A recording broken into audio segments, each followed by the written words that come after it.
Chase Jackson, founder of Energy Easy, providing personal and professional vitality with another awesome, inspiring video in our nutrition video series. In this video, we are going to look at the connection between nutrition and economics. The United States is one of the most wealthy countries in the world, and it is also the most unhealthy country in the world in terms of what we eat in our diet.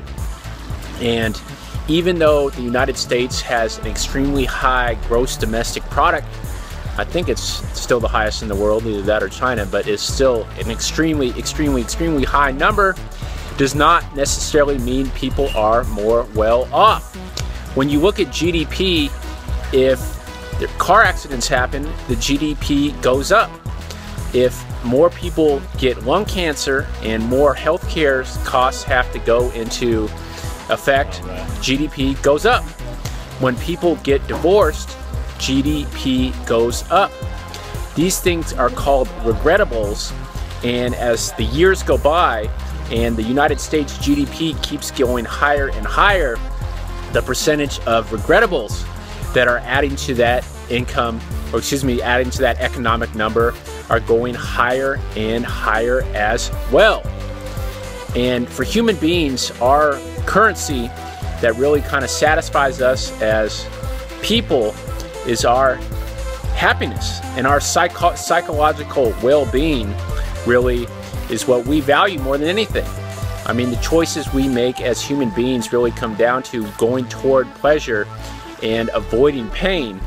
And by having more money and having in a higher economy, while the perks are there, if we as a country and as Americans are not utilizing these tools for sustainable progress and to get happier and healthier as human beings, then they mean nothing. The more money that we have means the more we abuse our bodies and our diets. And this is just not sustainably a great way for the country to move forward. Another prime example of looking at happiness and our psychological well-being and money and nutrition is looking at lottery winners. Lottery winners, who many people view as the golden ticket to achieving all their dreams, research has shown that they go back to their original happiness levels after 1 year, even with all their fancy new rides and houses and stuff like that. And it's just like they just start taking that for granted, just like they took the stuff that they had before for granted. And in many cases, they probably started eating a lot less healthy and a lot more overeating as well because of the amount of money they had.